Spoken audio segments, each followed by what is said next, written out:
Hi. So I thought I've been selling spoon blanks on eBay and Etsy for quite some time, and I thought that I would do a demonstration for the people who've bought my blanks in the past, or maybe to interest someone new. I'm called Butternut Spoon Carver on Etsy, and you can just search for spoon blanks on eBay. I have a butternut spoon blank. I also sell cherry and black walnut, but butternut is by far the easiest. It's quite nice that it has a beautiful grain, but it's a lightweight wood that's easy to carve. And really, I keep saying it, and I don't know if it's because I've been carving spoons for so long, but carving spoons, a lot of people would like to do it, are a bit intimidated by it.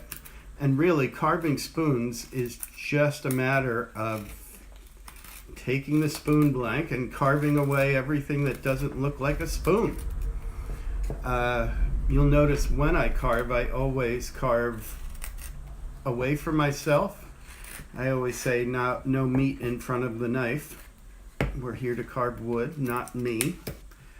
And I also have these knives, which I get from a knife smith and sell on my shop as well.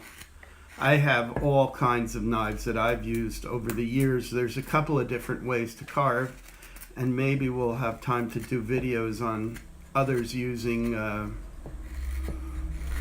gouge and draw knife, or draw knife.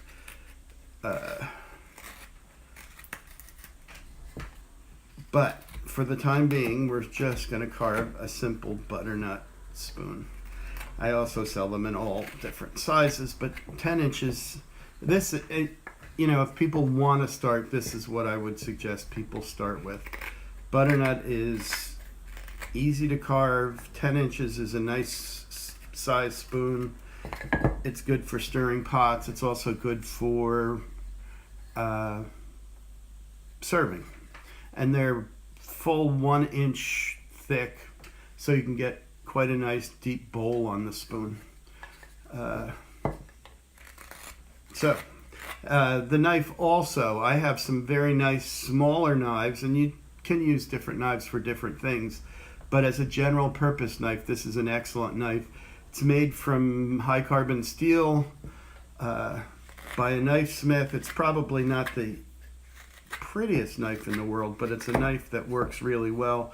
And I do want some sort of length, especially for this area and the point of the spoon, and it seems always to be one of the more difficult areas. There are other ways of doing this.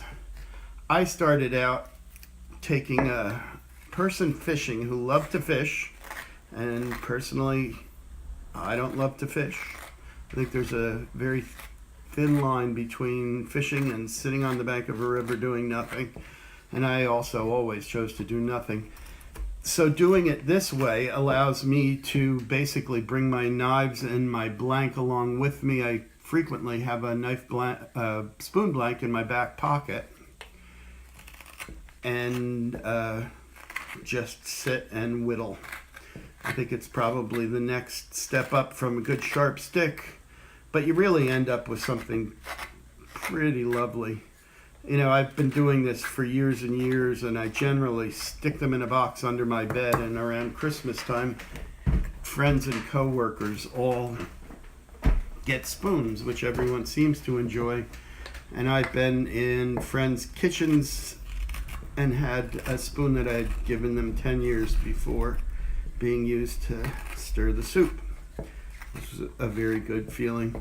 So we're going to work our way around. My spoon blanks I always get the leftovers that aren't quite right, because everything I want other people to have is high quality stuff. So there's some wormholes in this that someone else might not appreciate. In general, when I'm carving the bowl, I'm using my thumb as a fulcrum. It helps to keep my hand out of the way. It helps to give me a little bit more control.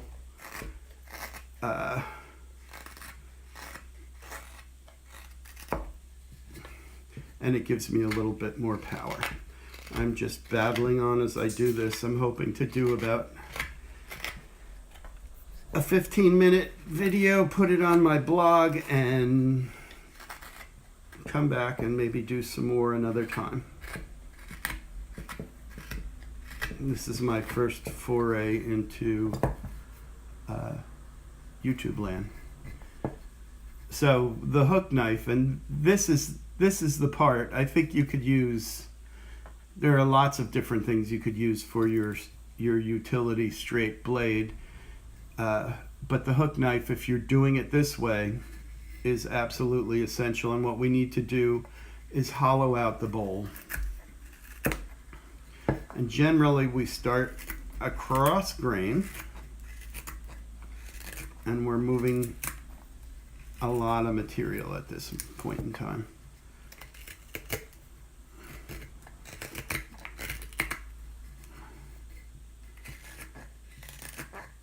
And again, I'm using my thumb as a fulcrum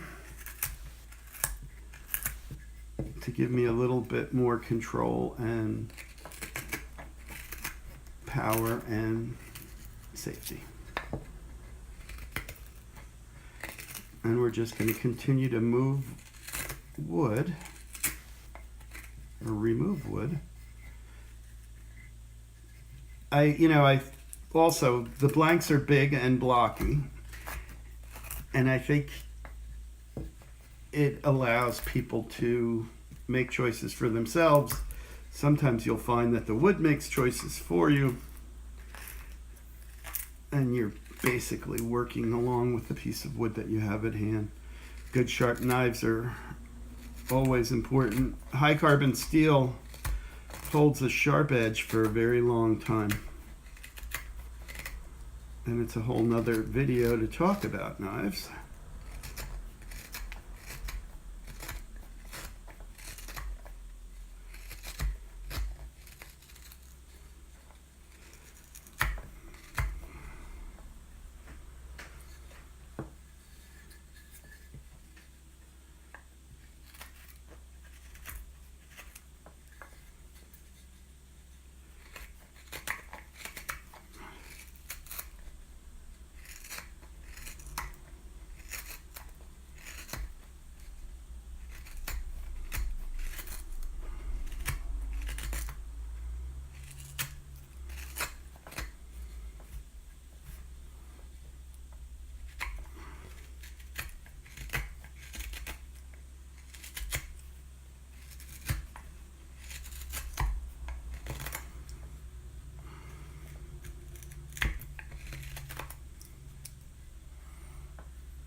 Most of the other videos you'll find that I've found on YouTube have to do with carving greenwood, which is softer and easier to use.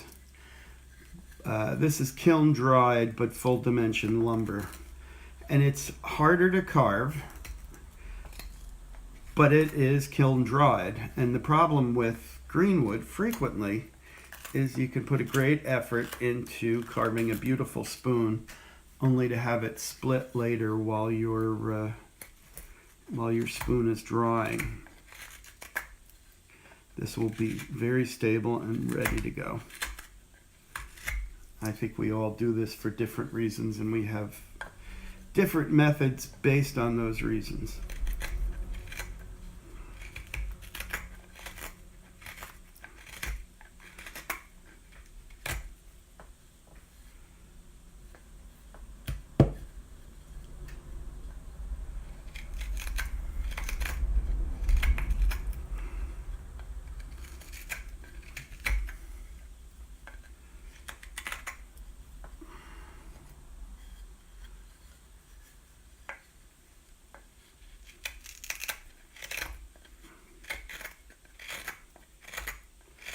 The nice part about this carving is these big pieces of wood are quite easy to sweep up later. It's kind of a fun thing to do at night in front of the fire. Actually, spring is here at this moment. You can take it fishing while you're waiting for nothing to happen, I guess.